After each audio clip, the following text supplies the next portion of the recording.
La enfermera que registró muertes extrañas en el hospital y terminó siendo la principal sospechosa. El turno de la madrugada siempre había tenido algo de fantasmal en el Hospital General de Iztapalapa. No solo por las historias que los camilleros contaban a media voz, pacientes que juraban ver sombras en los pasillos, ascensores que subían solos, monitores que se activaban sin motivo, sino por la manera en que el tiempo parecía estirarse entre las 2 y las 4 de la mañana, cuando la ciudad afuera se apagaba y solo quedaban las sirenas lejanas y los ladridos de perros callejeros. Clara llevaba 15 años trabajando ahí como auxiliar de enfermería. No tenía título universitario, ni especializaciones, ni cursos en el extranjero. Tenía, en cambio, algo que muchos médicos jóvenes no: callos en las manos, una memoria afilada para los nombres de los pacientes y una resistencia silenciosa para mirar la muerte a los ojos sin volverse de piedra ni de hielo. Esa noche de agosto, el aire acondicionado casi no servía. El calor subía desde los pisos como si el hospital estuviera respirando con dificultad. Antes de continuar con esta historia, si te gustan los relatos de casos oscuros, inspirados en situaciones que podrían ocurrir en cualquier hospital de México, suscríbete al canal y cuéntanos en los comentarios desde qué ciudad o país nos estás viendo. Tu apoyo nos ayuda a seguir contando historias que muchos preferirían que se quedaran en los archivos. Clara revisaba los signos de los pacientes del ala de medicina interna. 54 camas, repartidas en cuartos compartidos, pasillos estrechos, cortinas viejas. Ella se movía con pasos firmes, sosteniendo una tabla con hojas de registro y un bolígrafo que ya había agotado medio cilindro de tinta esa semana. «Doña Meche, ¿cómo va ese dolor?», preguntó, acercándose a una mujer de 80 años con oxígeno. «Aquí, hija, peleando», respondió la señora, con una sonrisa que se le escapaba entre las arrugas. Clara apuntó mentalmente: revisar analgésico en la próxima ronda. En la cama de al lado, un hombre joven con tatuajes en los brazos dormía agitado. Había ingresado por una infección pulmonar. La familia apenas lo visitaba. Clara le acomodó la sábana. Lo que ella no sabía y estaba a punto de descubrir era que esa noche una serie de muertes, aparentemente naturales, comenzarían a formarse como un hilo que alguien más adelante trataría de enredar alrededor de su cuello. Todo empezó con un ruido distinto, un pitido agudo que rompió la monotonía de los monitores. Clara giró la cabeza. Venía del cuarto 312. Corrió. Al entrar, vio al señor Ramírez, un diabético de larga data, con la mirada fija en el techo, la boca entreabierta. El monitor marcaba una línea plana. «¡Código!», gritó Clara. «¡Código en 312!». El médico residente llegó con cara de sueño, jalándose el cubrebocas. Intentaron maniobras, adrenalina, compresiones, nada. Al final, el doctor soltó un suspiro resignado. «Hora de defunción, 2:17», dijo mirando el reloj. «Causa probable: paro cardiorrespiratorio en paciente con múltiples comorbilidades». Clara sabía el discurso de memoria. Ayudó a preparar el cuerpo, cerró los ojos del hombre, cubrió el rostro con la sábana. Fue al módulo de enfermería, sacó el formulario de defunción y empezó a llenar datos. Nombre, cama, hora, signos previos. Había algo raro en las últimas anotaciones. La presión de Ramírez se había desplomado de manera brusca, apenas media hora antes. «¿Le ajustaste la dosis de insulina?», preguntó el residente mientras firmaba el papel. «No», respondió Clara. «Él estaba estable. Solo le puse el medicamento que usted ordenó a las 12. Está aquí en la hoja». El médico miró el registro. Su firma estaba junto a la indicación. «Entonces así pasó», dijo, sin darle más vueltas. Ella, sin embargo, sintió una espina clavarse en la parte de atrás de la mente. Lo dejó pasar. En un hospital como ese, la muerte no era invitada, pero tampoco sorpresa. 2 días después, en el mismo pasillo, otro monitor empezó a gritar. Esta vez fue doña Meche. Clara corrió de nuevo. La encontró jadeando, ojos desorbitados, manos crispadas sobre la sábana. «Tranquila, doña, aquí estoy», susurró. «Respire, respire». Pero el pecho de la señora se detuvo. Otra vez maniobras. Otra vez médicos apresurados. Otra vez la misma frase. Hora de defunción. Cuando Clara fue a llenar el formulario, vio algo que le heló la sangre. La medicación de las últimas horas mostraba una dosis que ella no recordaba haber administrado. Un anticoagulante, adelantado. Revisó mentalmente su turno. No, ella no lo había puesto. Tampoco estaba en la orden médica original. Y sin embargo, en la hoja, administrado por Clara García, firma, su letra. Se quedó mirando esas líneas como si fueran ajenas. «¿Todo bien, Clara?», preguntó una colega asomándose. «Sí», mintió. «Solo estoy cansada». Guardó ese malestar en silencio. Lo atribuyó a un error, a una confusión de hojas.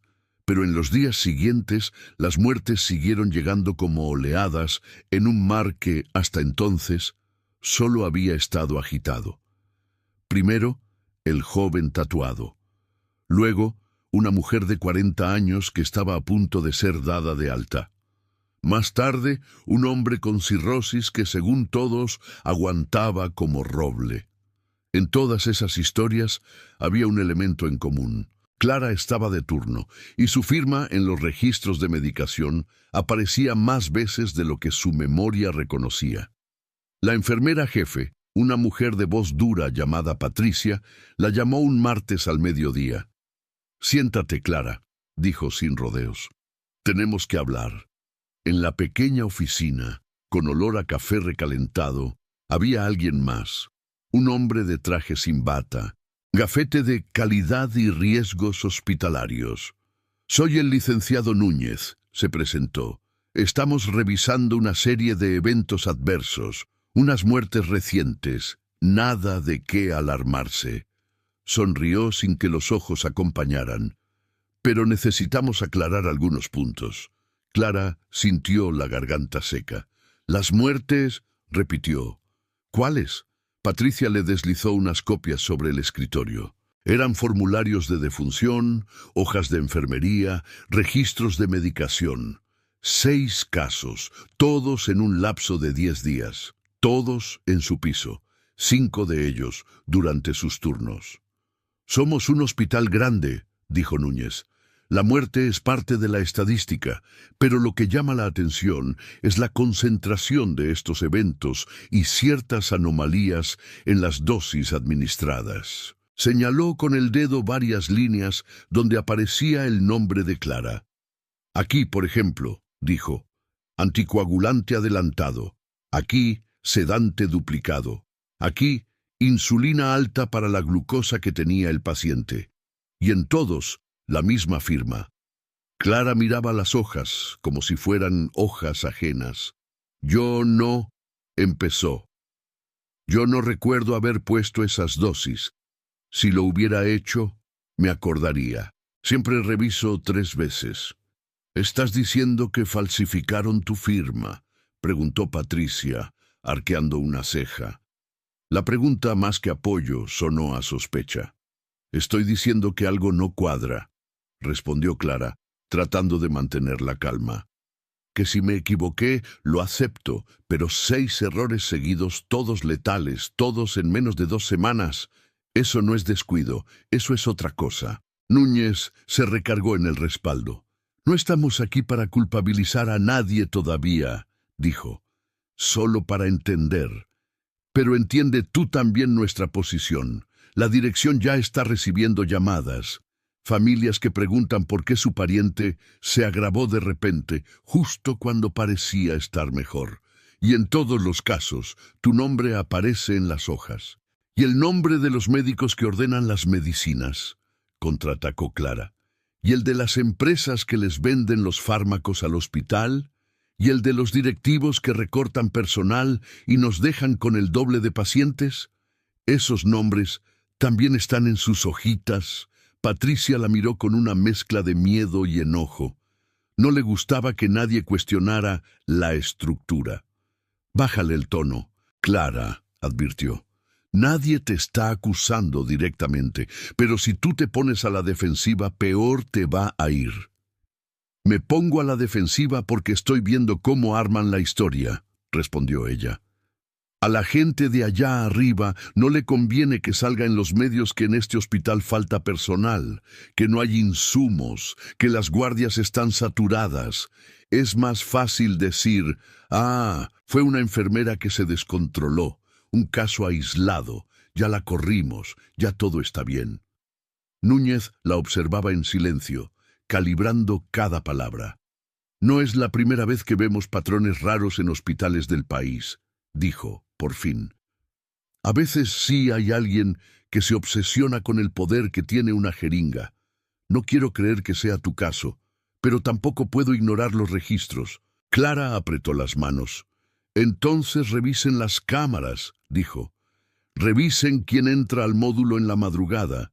Revisen quién tiene acceso a las claves del sistema donde se registran las medicaciones. Porque les juro que hay cosas escritas con mi nombre que yo no hice. Salió de la oficina con el corazón en la garganta y la sensación clara de que, a partir de ese momento, cada cosa que hiciera o dejara de hacer sería observada con lupa. Los compañeros que antes la saludaban con bromas, ahora bajaban la vista. El rumor ya corría. La enfermera Clara, la de las muertes. La primera en creerle no fue una autoridad, ni un médico, ni un abogado. Fue alguien que casi nadie notaba, Don Chuy, el camillero más viejo del hospital. Una madrugada, mientras esperaban un traslado en el pasillo, él se acercó con su paso lento. «Yo sé que no fuiste tú, hija», dijo, sin rodeos. Clara lo miró, agotada. «¿Y cómo lo sabe?», preguntó. «Si ni yo puedo demostrarlo». Don Chuy rascó su barba gris. «Porque llevo aquí más de 20 años», respondió.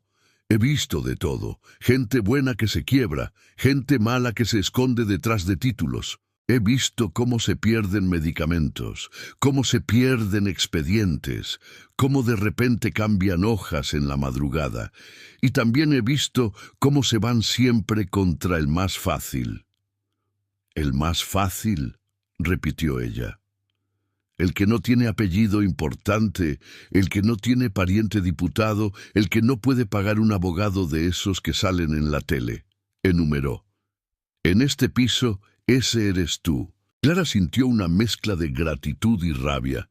Si saben que se pierden medicamentos, que cambian hojas, ¿por qué nadie dice nada?, preguntó. «Porque al que dice algo le va peor que al que se queda callado», respondió él. «A mí ya me faltan años, no tengo tanta cuerda, pero tú todavía tienes con qué pelear. Nada más no lo hagas sola». La frase se le quedó dando vueltas en la cabeza. «No lo hagas sola». En su casa, al terminar el turno, Clara veía las noticias mientras se quitaba los tenis. Reportajes de hospitales saturados, protestas de médicos residentes, familiares desesperados. Nadie hablaba de su hospital en particular. Todavía. Su hija Laura, de 15 años, la miraba con preocupación. «Mamá, en la escuela ya dijeron algo», contó. «Una compañera dijo que su tía trabaja aquí y que hay una enfermera asesina. Yo me peleé con ella. Le dije que tú no eres así, pero me dio miedo». Clara la abrazó. «No hagas caso a los chismes», dijo, aunque sabía que los chismes eran la antesala del linchamiento social. «Yo no he hecho nada malo, y si alguien quiere decir lo contrario, va a tener que probarlo». «¿Y si te corren?», preguntó la niña con la voz quebrada. Clara tragó saliva. Era una pregunta que ella misma se hacía en silencio. «Si me corren, Busco chamba limpiando casas, cuidando abuelitos, lo que sea, respondió. No sería la primera vez.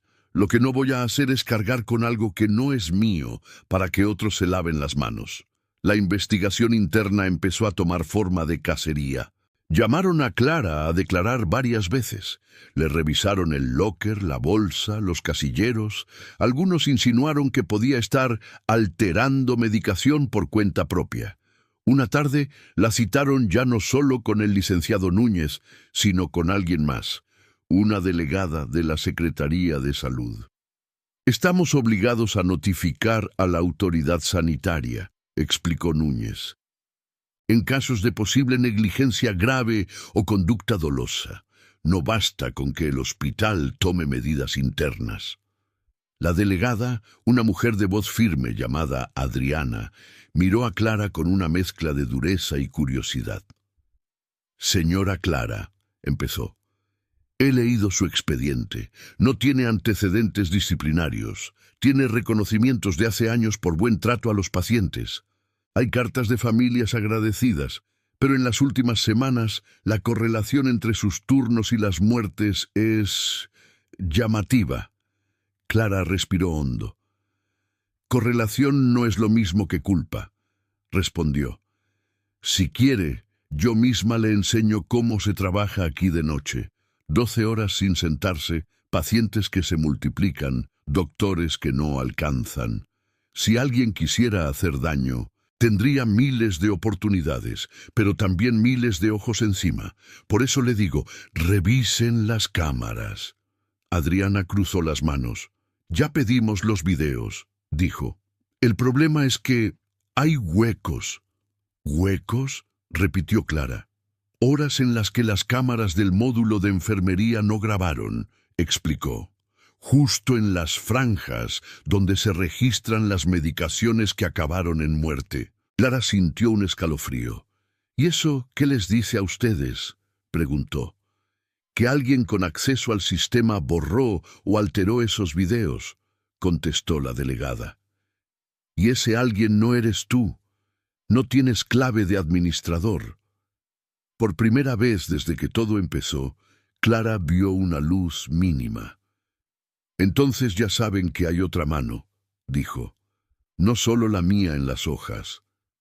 Lo sospechamos, admitió Adriana. Pero una cosa es sospechar y otra demostrar. En este país, ya sabes, los juicios no se ganan con intuiciones. Núñez intervino. Mientras tanto, dijo, el director ha decidido suspenderte temporalmente, con goce de sueldo, mientras aclaramos. Es una medida preventiva. No queremos que la prensa lo convierta en escándalo. Clara soltó una risa incrédula. ¿Con goce de sueldo creen que me hacen un favor?, preguntó. Lo que hacen es sacarme de en medio para tener una pieza que ofrecer si los medios se alborotan. Adriana la miró fijamente. No subestimes tu propia importancia en esto, dijo. A veces, la persona en el centro del huracán es la que más ve. Si hay alguien usando tu nombre, tu turno, tu piso, tú eres la primera interesada en que salga. Los días fuera del hospital eran extraños. Clara se descubrió caminando sin rumbo por la colonia, escuchando los ruidos que antes solo oía desde adentro. Vendedores ambulantes, claxones, risas de adolescentes, el altavoz de la camioneta de gas. Le costaba dormir. Cada vez que cerraba los ojos, veía las caras de los pacientes que habían muerto. Don Ramírez, doña Meche, el joven de los tatuajes. Se preguntaba si habría habido señales que no vio, algo que pudo haber hecho distinto. Un sábado decidió ir a misa. No era especialmente religiosa, pero necesitaba un lugar donde sentarse y estar en silencio sin que la miraran como sospechosa. En la iglesia, al final de la celebración, un hombre se le acercó. No era del hospital. Tenía aspecto de oficinista, camisa remangada, gafete guardado en la bolsa. ¿Usted es Clara, la enfermera del general?, preguntó. Ella se tensó. Depende quién pregunta, respondió. Me llamo Julio, dijo él. Trabajo en sistemas tercerizados. Llevamos mantenimiento de redes y cámaras en varios hospitales, incluyendo el suyo. Clara sintió un latido fuerte en las sienes. ¿Y qué quiere conmigo?, preguntó. Julio miró alrededor. Se aseguró de que nadie escuchara. Vi algo raro en los registros de acceso al sistema de cámaras, dijo en voz baja. Y la verdad, me dio cosa. No porque me paguen menos o más, sino porque tengo familia. Y si mañana caen en el hospital, no quiero que les toque a alguien jugando a ser Dios. Clara lo miró directo. «Hable», pidió. «Ya estoy lo suficientemente hundida como para que me asusten las palabras». Julio tragó saliva. «Hay un usuario maestro», explicó. «Uno que casi nunca se usa. Está a nombre de un médico internista, pero en realidad lo manejan desde la administración. Con esa clave se pueden borrar bloques de video, modificar horarios, desconectar cámaras desde la computadora sin que salte alarma». Sacó del bolsillo un papel doblado. «Aquí apunté algunas horas en las que ese usuario se conectó», añadió. «Coinciden con noches de tus turnos y con las horas en que mágicamente dejaron de grabar». Clara tomó el papel como quien toma un arma y una prueba a la vez. «¿Por qué me lo das a mí y no a tus jefes?», preguntó. «Porque mis jefes comen de la mano de los directores», respondió Julio. «Y los directores no van a morder a la mano que les paga los bonos. En cambio tú ya estás en la línea de fuego. Si algo de esto sale, van a decir que eres tú la que quiere salvarse, y quizás sea verdad. Pero de paso, nos salvas a varios más». Ella asintió. Entendía demasiado bien la lógica torcida del sistema. «Gracias», dijo. «No puedo prometerte que con esto tumbaré a nadie, pero por lo menos ya no voy a pelear solo con mi palabra contra sus papeles». Esa noche, Clara llamó a Adriana, la delegada. «Tengo algo», le dijo. «No se lo di al hospital, se lo doy a usted, porque si esto se queda entre ellos, lo van a enterrar». La investigación cambió de tono cuando se incorporó formalmente la fiscalía. Ya no era solo un tema de calidad hospitalaria. Se abrió una carpeta por posible homicidio y alteración de registros clínicos. Los periódicos locales empezaron a oler la sangre. «Enfermera bajo sospecha por muerte de 6 pacientes», título 1. «Posibles negligencias en hospital de Iztapalapa», dijo otro, más tibio. En redes sociales, los comentarios eran de todos los sabores. «Siempre supe que en esos hospitales públicos nos tratan como animales. Pobre señora, seguro la están usando de chivo expiatorio. Mi abuela murió ahí y nunca nos supieron decir bien por qué». Clara dejó de leer comentarios. Le daban náusea. No por lo que decían de ella, sino por lo que revelaban de la rabia acumulada de tanta gente que alguna vez sufrió algo parecido. La fiscalía, con los datos de Julio, pudo pedir formalmente los logs del sistema. Ahí, en letras frías, estaban las conexiones del usuario maestro en horas específicas. Horas que coincidían con las lagunas de video. Y hubo algo más, un patrón de conexión, desde un equipo ubicado en una oficina de administrativa y desde el consultorio de un médico en particular. El doctor en cuestión se llamaba Mauricio Robles, internista, 40 y tantos, respetado por muchos, temido por otros. Era conocido por su carácter áspero, por su eficiencia clínica y por su cercanía con la dirección. Clara lo conocía bien. Había trabajado años a su lado. Sabía de sus regaños, de su manera de hablarle a los pacientes como si fueran expedientes ambulantes. Sabía también que cuando quería, podía ser encantador con los directivos y con los representantes farmacéuticos. Lo citaron a declarar. En un principio se mostró ofendido. «Es absurdo», dijo. «¿Me acusan de qué? De borrar videos. Apenas sé prender la computadora. En todo caso, será cosa de sistemas. Yo me dedico a salvar vidas, no a borrar imágenes». Pero la fiscalía tenía algo más. correos electrónicos entre él y un proveedor de medicamentos, donde negociaban bonos por la compra de ciertos fármacos nuevos, más caros, recomendados incluso en pacientes que no los necesitaban. Y algunos de esos medicamentos, curiosamente, estaban presentes en los esquemas de tratamiento de las víctimas de las muertes extrañas.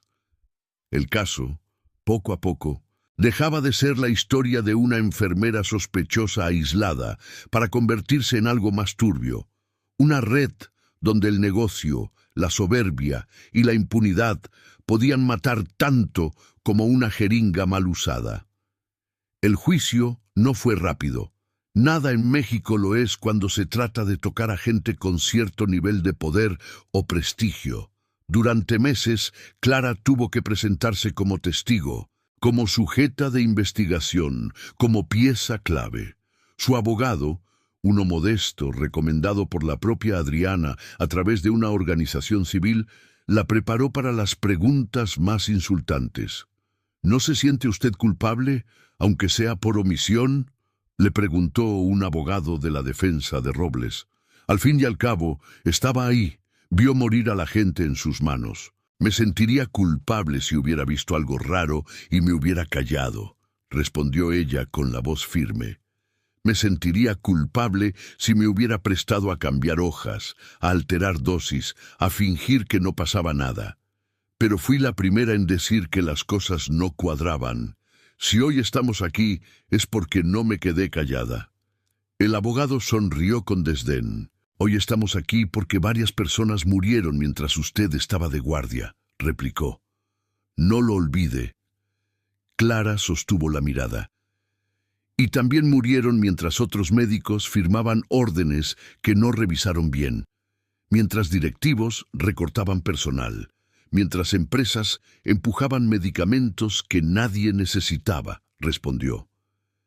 Si vamos a repartir responsabilidades, repártanlas completas, no solo a quien gana menos. En otro momento, al salir del juzgado, una reportera se le acercó con micrófono en mano.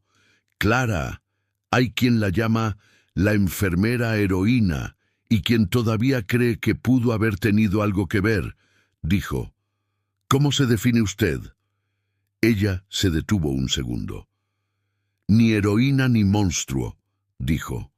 Soy una trabajadora más en un sistema roto. La diferencia es que a mí me tocó estar en el lugar donde todo se notó, y tuve que elegir, o me dejaba poner el letrero de culpable y ya, o abría la boca, aunque me temblara la voz. Al final, la sentencia llegó con sabor a realidad mexicana. El doctor Robles fue condenado por homicidio culposo y fraude en el manejo de medicamentos experimentales, ligado a las muertes de 2 pacientes. No de todos. La manipulación de los videos quedó probada, pero la defensa logró que se interpretara como intento de proteger la privacidad de los pacientes ante posibles filtraciones. Recibió años de prisión, pero menos de los que muchos consideraban justos. La administración del hospital fue sancionada administrativamente. Multas, cambios de puesto, nuevas políticas de transparencia. Clara, oficialmente, fue absuelta de responsabilidad penal. El hospital le ofreció reintegrarse a sus funciones o, si prefería, un finiquito para irse en buenos términos. Ella eligió irse. ¿Seguro?, le preguntó a Adriana. Hay gente que te ve como ejemplo. Podrías ayudar a cambiar cosas desde dentro. Clara sonrió cansada. Desde dentro se cambian cosas cuando quienes mandan tienen ganas de cambiar, dijo. Aquí lo que quieren es que esto se olvide pronto. Si me quedo, me van a usar para sus folletos de cultura de denuncia, pero al final me van a seguir viendo como la conflictiva. Prefiero irme con la frente en alto, aunque sea a barrer pisos en otro lado. Consiguió trabajo en una pequeña clínica de barrio, con menos recursos, pero también menos capas de burocracia.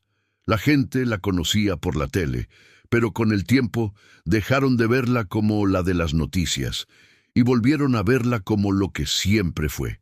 Una mujer que cura como puede, con lo que tiene.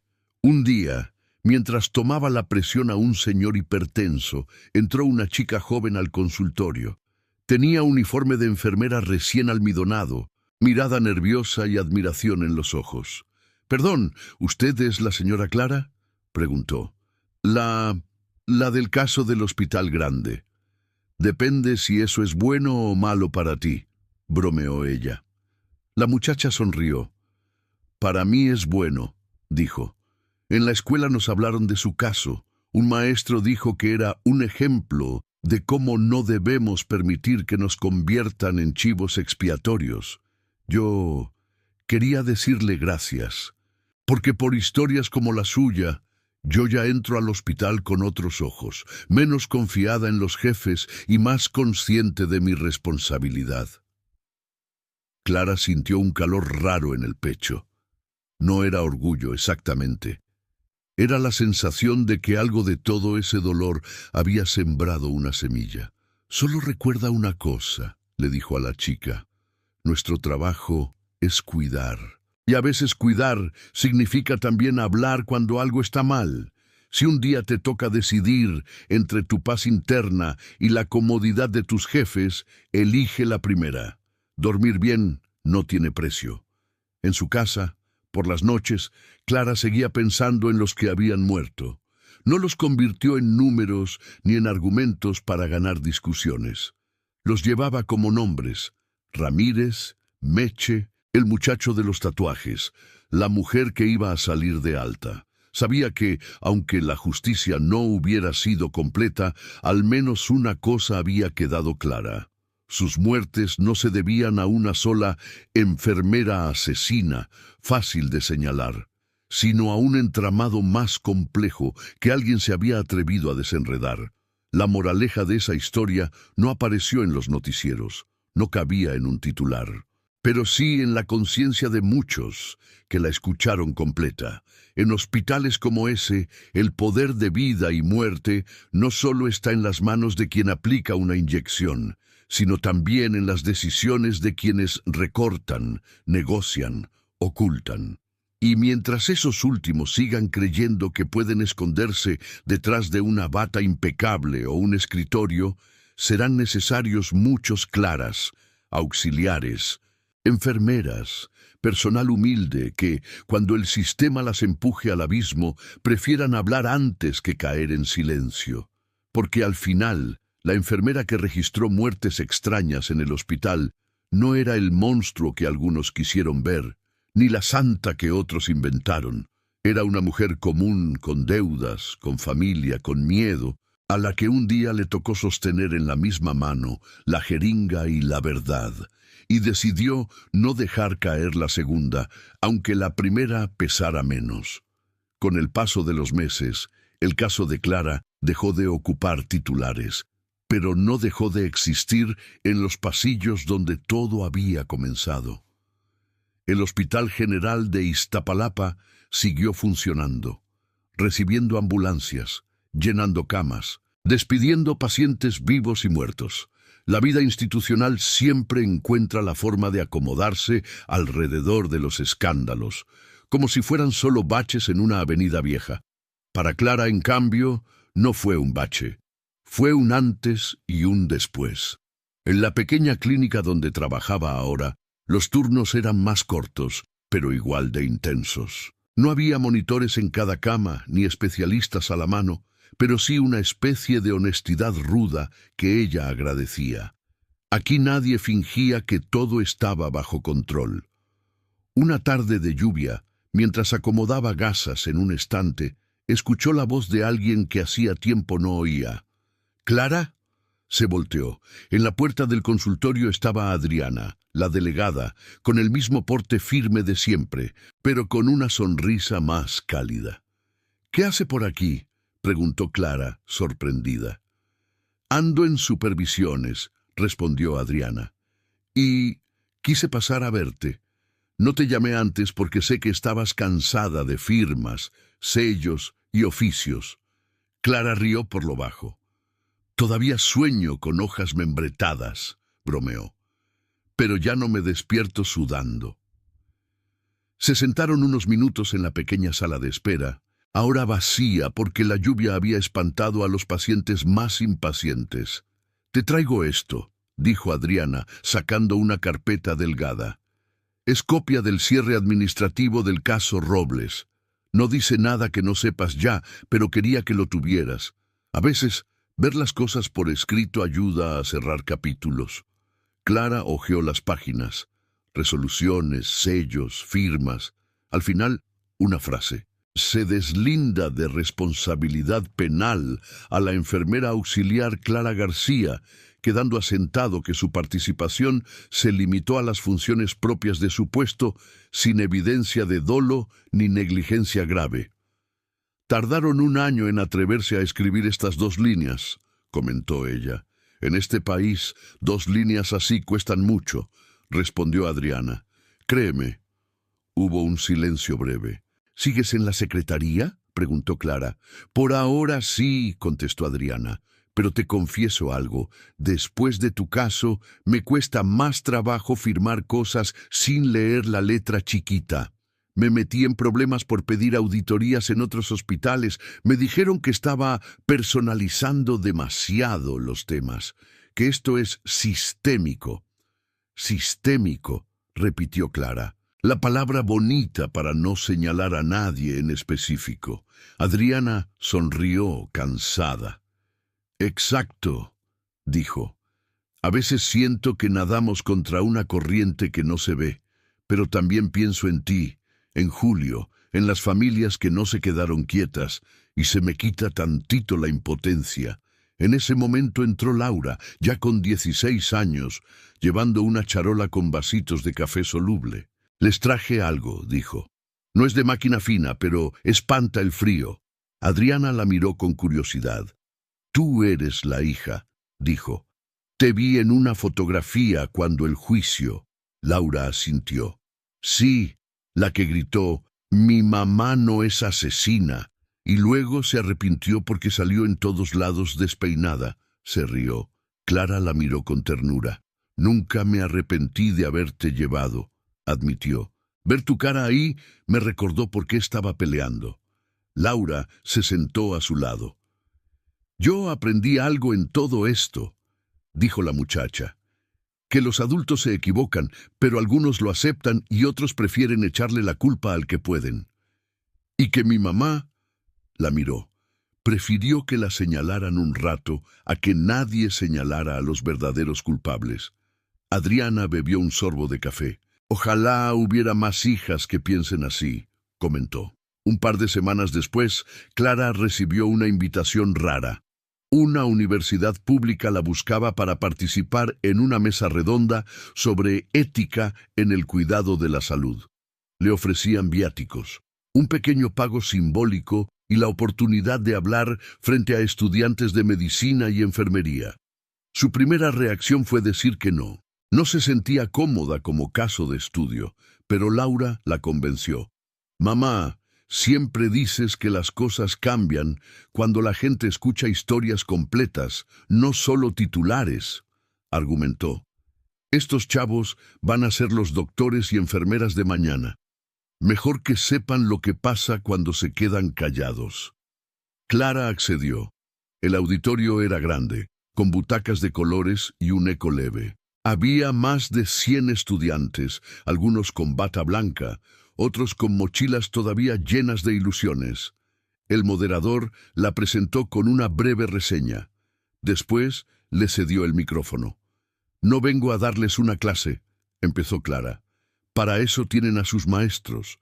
Vengo a contarles cómo se siente que después de 15 años, cambiando sondas, limpiando heridas y aguantando turnos, de la noche a la mañana te digan que tú eres la culpable de todo lo que está podrido en un hospital». Hubo un murmullo. Clara respiró hondo y siguió. No tuvo que exagerar nada. Los hechos, tal como eran, ya tenían suficiente carga dramática. Habló de las muertes, de los registros alterados, de las cámaras con huecos, del doctor Robles, de la administración, de la investigación, del juicio. Pero, sobre todo, habló de lo que nadie suele mencionar, de las miradas de desconfianza de los propios compañeros, del miedo a perder el único ingreso, de la humillación de ver tu nombre pegado a la palabra asesina, aunque sepas que no lo eres. Al final, dejó el micrófono un momento en silencio. Podía sentir la atención del auditorio como una tensión eléctrica. «No les estoy diciendo esto para que le tengan miedo al sistema», dijo entonces. «Es para que entiendan que, el día que se pongan una bata o un uniforme, no solo están recibiendo un salario, están recibiendo poder, el poder de decidir qué se registra, qué se omite, qué se denuncia y qué se tapa, el poder de proteger al compañero débil o de sacrificarlo para que el jefe quede bien». Levantó la mirada y buscó a los estudiantes en las primeras filas. «Algún día, quizá, uno de ustedes tendrá enfrente a una Clara», continuó. «Una auxiliar, una enfermera, un camillero, alguien sin títulos, al que quieran convertir en chivo expiatorio. En ese momento van a tener que elegir si miran al otro lado o si preguntan, ¿de verdad fue ella o es la pieza más fácil de culpar? No les voy a decir qué hacer. Solo les pido que cuando llegue ese día se acuerden de esto y decidan de qué lado quieren estar cuando se vean al espejo». Al terminar, hubo aplausos. No todos igual de convencidos, no todos igual de intensos. Pero hubo algo más valioso. Al final, varios estudiantes se acercaron. «Mi papá murió en un hospital público», dijo uno. «Siempre pensé que fue culpa de las enfermeras. Nunca se me ocurrió que detrás había tantas cosas». «Yo quiero ser administradora hospitalaria», dijo una chica. «Y prometo que no me voy a olvidar de lo que pasa en los pisos, solo porque mi oficina tenga aire acondicionado». Clara se fue de la universidad con una sensación extraña. No era satisfacción completa, esa palabra casi no existía en su vocabulario desde hacía tiempo, pero sí una especie de paz activa, saber que su historia estaba sirviendo como advertencia viva, no como morbo muerto. Una noche, de regreso a casa, tomó un camino distinto. Pasó frente al Hospital General de Iztapalapa. Se detuvo al otro lado de la avenida, mirando el edificio iluminado. Las ambulancias entraban y salían, como siempre. Algunos familiares fumaban afuera, como siempre. Un camillero empujaba una camilla, como siempre. Por un momento, sintió una punzada de nostalgia. Ese edificio había sido su segundo hogar durante 15 años. Ahí había aprendido a poner venoclisis, a calmar a madres que parían, a despedir a abuelos que se iban, a cargar sueldos de miseria con dignidad. También ahí casi la destruyen. Cruzó la calle, solo hasta la reja. Se asomó unos segundos. Un guardia la reconoció. «Buenas noches, enfermera Clara», saludó con respeto. «¿Viene de visita?» «Solo pasaba», respondió ella. Quería ver si el monstruo seguía en pie. El guardia se rió. «El monstruo no se cae fácil», dijo. «Pero ya no se ve igual desde que usted habló. Hay más ojos encima, hasta pusieron más cámaras, y ahora sí funcionan». Clara sonrió, leve. «Ojalá algún día no tengamos que depender de cámaras para que la gente se porte bien», dijo.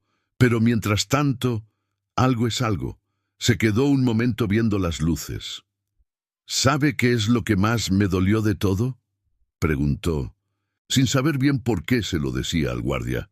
Que la primera reacción de muchos fue pensar, sí, seguro fue la enfermera humilde. Nadie se preguntó primero por los de arriba. Siempre miran para abajo cuando buscan culpables.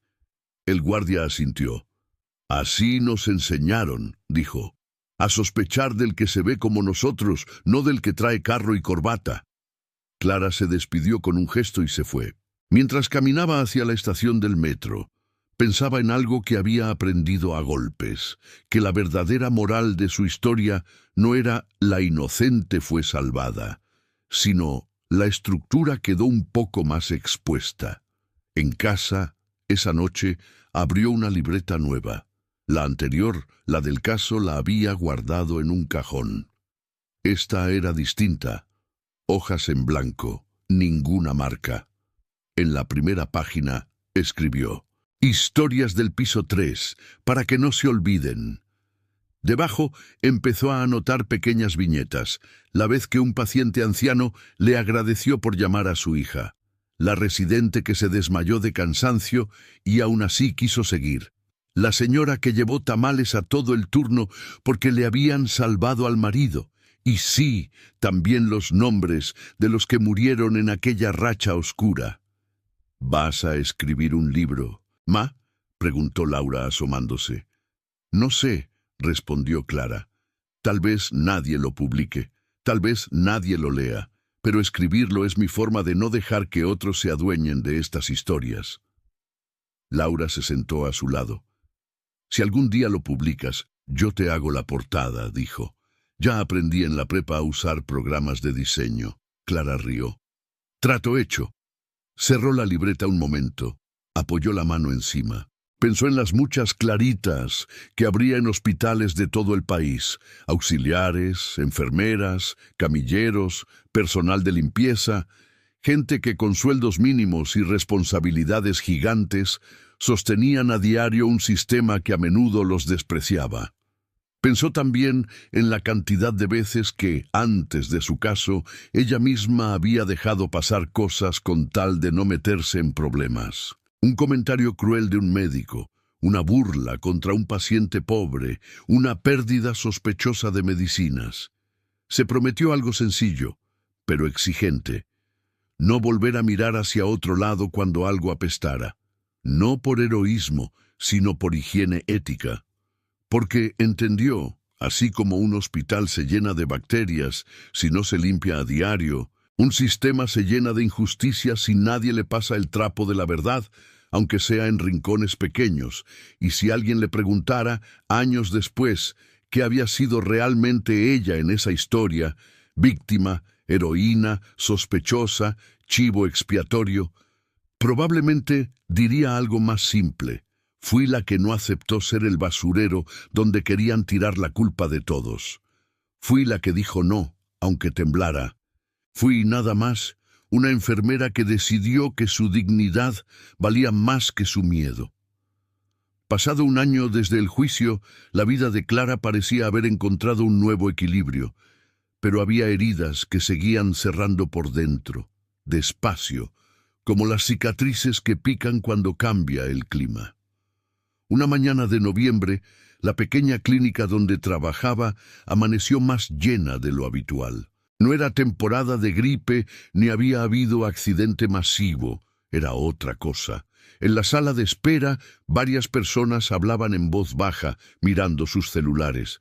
¿Qué pasa?, preguntó Clara, dejando una carpeta en el mostrador. La recepcionista señaló la televisión colgada en la pared. En un noticiero matutino, el conductor hablaba con cara grave. Y ahora vamos con otra denuncia de familiares contra un hospital público, esta vez en el norte del país. Reclaman muertes inexplicables, alteración de expedientes y negligencia.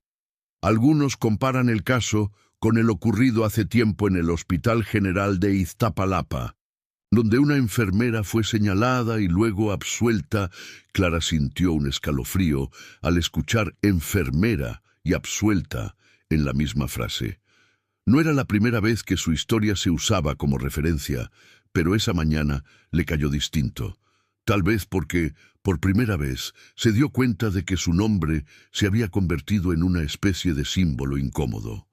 Una señora mayor, sentada cerca, la miró con atención. «¿Es usted?», empezó. «Disculpe, ¿usted es la enfermera de la tele?». Clara sonrió con una mezcla de pena y resignación. «Fui la enfermera de un caso concreto», corrigió.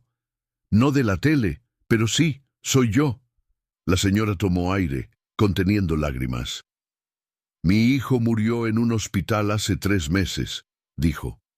«Me dijeron que fue complicación.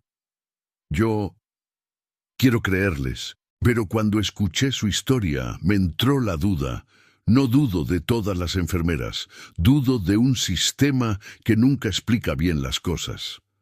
Clara la miró con empatía. Lamento mucho lo de su hijo, dijo, y tiene derecho a pedir explicaciones, pero también le digo algo. No todos los errores son maldad. A veces son falta de manos, de recursos, de tiempo. El problema es cuando quienes tienen el poder de cambiar eso prefieren echarle la culpa al último eslabón. La señora asintió, limpiándose los ojos. Por eso vengo aquí, confesó, porque me enteré de que usted trabaja en esta clínica, y pensé, si esa enfermera decidió hablar, por algo será. Me da confianza. Clara sintió una punzada en el pecho. Era una responsabilidad nueva, la de convertirse en garantía moral para personas que apenas la conocían. No sabía si estaba a la altura, pero sí sabía que lo único que podía ofrecer era lo de siempre: honestidad, atención y ahora una vigilancia distinta sobre lo que pasaba a su alrededor. Las noches en su casa también habían cambiado. Antes, después del trabajo, Clara se sentaba frente a la televisión para anestesiarse un poco con telenovelas o programas de concursos. Ahora, con la libreta nueva abierta sobre la mesa, el televisor quedaba casi siempre en silencio, como un fondo lejano. Un día, sin embargo, un programa en particular llamó su atención. Era un documental sobre historias de quienes se enfrentaron a la injusticia en su trabajo. Entre maestros, periodistas y policías apareció un segmento sobre ella. Imágenes de archivo, entrevistas con Adriana, fragmentos del juicio y una voz en off que decía: Clara no se formó para ser heroína, se formó para limpiar heridas. Pero cuando intentaron usarla para limpiar la imagen de un sistema, se negó. Laura, que hacía tarea en la misma mesa, levantó la vista. «Mira, ma», dijo, «ahora sí te pusieron bonita». Clara bufó. «Siempre editan las cosas para que quepan en una frase linda», dijo. «Pero bueno, si al menos alguien que ve esto se cuestiona algo, vale la pena». La voz en off del programa continuó. En un país donde es fácil culpar al eslabón más débil, la historia de Clara nos recuerda que la verdad casi nunca está donde es más cómodo señalar, sino donde da más miedo mirar. Clara apagó el televisor antes de que empezaran los comerciales. «¿Te incomoda verte?», preguntó Laura. «Me incomoda que reduzcan todo a un mensaje», respondió. «Lo que vivimos tú y yo fue más feo y más complejo. Pero supongo que así funciona esto». «Igual hay algo que me gusta», insistió Laura. «Antes, cuando decías soy auxiliar de enfermería, muchos pensaban, ¡ay, la que pone inyecciones y ya! Ahora cuando dicen auxiliar de enfermería, algunos también piensan en responsabilidad, en ética, en decisiones. Tú hiciste que miraran hacia acá». Clara se quedó pensando en eso. Nunca había querido ser representante de nada, pero era cierto que de alguna manera su caso había puesto un reflector sobre un grupo de gente que siempre estuvo en la sombra. Un día la llamaron de un lugar inesperado, el mismo Hospital General de Iztapalapa. «No se asuste», dijo la voz al otro lado de la línea. «No es nada malo. Soy Verónica, la nueva jefa de enfermería. Me dieron su contacto. Estamos reorganizando protocolos y queríamos saber si estaría dispuesta a venir a una sesión de capacitación. No como caso, sino como colega con experiencia». Clara se quedó en silencio unos segundos. «¿Quiere que vaya otra vez ahí?», preguntó. «¿Al hospital?» «Solo si se siente capaz», respondió Verónica. «Entiendo que puede remover cosas, pero mucha gente nueva no vivió lo que pasó. Se oye, se comenta, pero se diluye. Yo creo que hay lecciones que no deberíamos dejar que se olviden, y nadie las puede contar mejor que usted». Clara colgó diciendo que lo pensaría. Esa noche le dio vueltas y vueltas al asunto. «¿Vas a ir?», preguntó Laura. «No sé», admitió. «Parte de mí no quiere acercarse ni a 3 cuadras. Otra parte siente que, si puedo evitar que alguien más pase por lo mismo, debería hacerlo. Cuando saliste de ahí, dijiste que no querías volver nunca, recordó la hija. También dije que no iba a dejar que otros contaran mi historia por mí, respondió Clara. Y mira, aquí estamos. Al final, decidió ir. No por el hospital, ni por la administración, sino por las nuevas generaciones que daban vueltas en esos pasillos sin imaginar todo lo que podía pasar detrás de una firma. El día de la capacitación, entrar al edificio fue como entrar en una versión alterada de un recuerdo.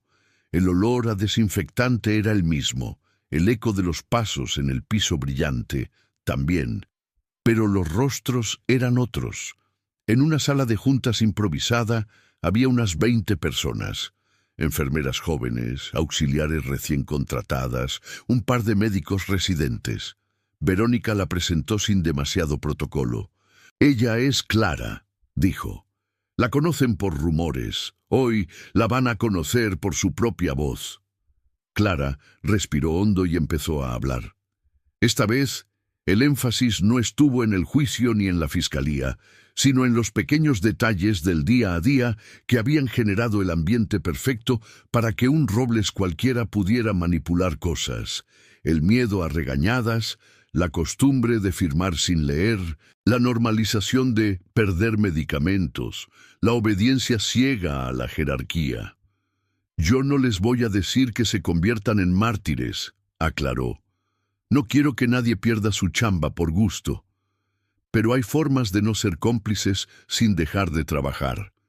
Anotar cosas en libretas propias, pedir que las órdenes queden por escrito, hablar entre ustedes cuando algo no cuadra, buscar apoyo fuera del hospital si adentro nadie escucha. Una auxiliar levantó la mano. ¿Y si de todos modos nos culpan?, preguntó. Si por más cuidado que tengamos, un día dicen que fue nuestra firma y ya. Clara la miró con empatía dolorosa. No les puedo prometer que eso no pasará nunca, dijo. Lo que sí les digo es que, si llega a pasar, estar organizadas entre ustedes hace diferencia. En mi caso, al principio me dejaron sola. Si desde el principio varias hubieran dicho, esto está raro, tal vez todo se habría resuelto más rápido. Otra enfermera intervino. ¿Usted se arrepiente de haber hablado?, preguntó. Clara lo pensó unos segundos. Me arrepiento del daño que todo esto le hizo a mi amiga, respondió. De las noches sin dormir, de las veces que la vi llorar porque en la escuela hablaban de mí sin saber. Pero si me preguntas si me arrepiento de no haberme dejado cargar toda la culpa, no. Con todo el miedo, volvería a hablar, porque callarme hubiera sido otra forma de morirme, pero en vida. Al terminar la sesión, varias se acercaron a abrazarla, otras a pedirle consejos más concretos. Una residente, tímida, le dijo al oído. Yo estuve en el piso 3 cuando pasó lo de usted. Era interna, tenía miedo de todo. Vi cosas y me hice tonta. No sabe cuánto cargo con eso. Escucharla hoy me ayuda a perdonarme un poquito y a prometerme que la próxima vez no me haré la tonta. Clara le apretó el brazo. No uses mi historia para castigarte, dijo. Úsala para decidir distinto. Eso es lo único que la hace valer la pena. Cuando salió del hospital, el sol de la tarde la recibió con un brillo casi agresivo. Caminó hacia la parada de transporte con paso más ligero que la última vez que había cruzado esa reja. No porque el lugar se hubiera limpiado, sino porque por primera vez sintió que lo miraba de frente y no desde la sombra. El tiempo siguió su marcha. La historia de Clara se volvió, para muchos, una referencia de esas que se mencionan de pasada en debates, conferencias, clases. Para ella, en cambio, nunca dejó de ser algo personal. Algunos años después, cuando Laura ya estaba en la universidad estudiando trabajo social, una tarea la hizo volver a ese capítulo.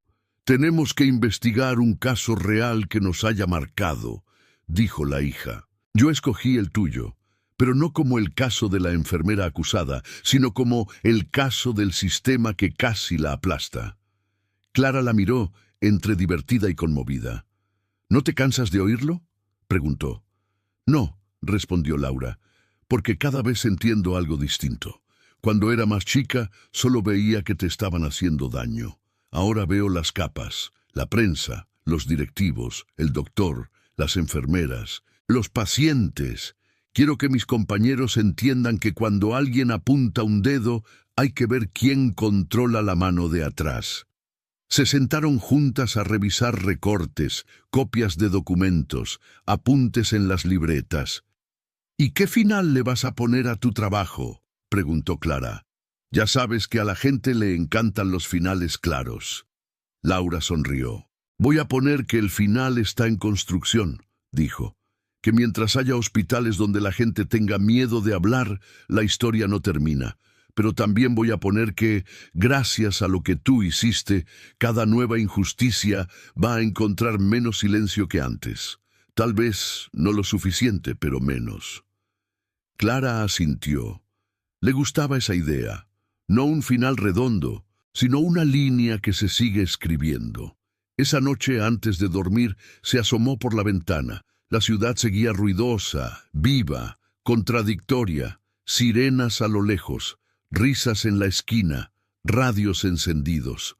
Recordó la primera vez que se sintió completamente sola, sentada frente a esa mesa de investigación interna, con papeles en contra, miradas acusadoras y ningún aliado visible. Luego pensó en todo lo que vino después. Don Chuy, Adriana, Julio, Lucía, Verónica, los estudiantes, las enfermeras jóvenes, las señoras que iban a la clínica buscándola porque habían oído hablar de ella. No todas las historias de gente humilde frente al poder terminan con condenas, ni con disculpas, ni con libros. La mayoría se quedan en injusticias silenciosas, en rabias tragadas. La suya, al menos, había logrado romper un poco esa regla, y aunque nunca se pensó como ejemplo de nada, entendió al final que su papel en esa trama había sido esencialmente humano. No dejar que la conviertan en algo que no era para salvar la cara de otros. Se acostó, cerró los ojos y por primera vez en mucho tiempo, cuando pensó en el hospital grande, en sus pasillos, en sus luces frías, no sintió que la estuvieran llamando desde un lugar de miedo. Sintió, más bien, que se trataba de un sitio donde había dejado algo claro, aunque fuera una sola lección, que el uniforme no define quién tiene la razón, que el salario no define cuánto vale tu palabra, y que por más que intenten usar a los más humildes como escudo, siempre existe la posibilidad, pequeña, frágil, pero real, de que uno de ellos diga no, conmigo no, y al hacerlo obligue a todos a mirar donde nunca quisieron mirar. Si algún día alguien resumiera esa historia en una frase, quizás no diría que fue la enfermera que registró muertes extrañas y fue sospechosa, sino la enfermera que se negó a cargar sola con la culpa de un sistema enfermo. E para Clara, isso bastava. No último trecho da vida de Clara, as coisas não ficaram perfeitas, mas encontraram um lugar de descanso possível. Alguns anos depois de tudo, a pequena clínica onde ela trabalhava organizou uma modesta cerimônia para agradecer ao pessoal por sua entrega e humanidade. Era fim de tarde. Pelas janelas entrava a luz alaranjada da cidade de México, preparando-se para o caos do trânsito. O diretor da clínica falou pouco. Não era homem de discursos. Hoy queremos reconocer a uma persona que nos recordou algo básico, disse, segurando um envelope simples. Que cuidar no es solo poner inyecciones o cambiar sueros, sino también decir la verdad cuando nadie quiere escucharla. Chamou Clara Garcia. Ela caminhou até a frente, envergonhada, mãos ainda marcadas de tanto soro e tanto lençol. Recebeu o envelope, mais simbólico que valioso, e um pequeno aplauso sincero, daqueles que vêm de quem te vê trabalhando todo dia, não de quem te viu num noticiário. Laura, já adulta, assistia da porta com o celular na mão, gravando. «Mamá, di algo!» gritou alguém rindo. Clara respirou fundo e falou sem microfone. Eu não hice nada extraordinário, começou. Solo me negué a aceptar una culpa que no era mía. Mucha gente, aquí y en otros hospitales, hace cosas más difíciles todos los días y nadie les da un diploma. Olou para os colegas. Si algo aprendí, continuó, es que nuestra voz vale, aunque nos digan que no. Que limpiar un piso, cambiar una cama o revisar un medicamento también es una forma de defender la vida, y que cuando las cosas se ponen feas, es mejor temblar diciendo la verdad que quedarse firme repitiendo una mentira. Alguien gritó, «Eso!»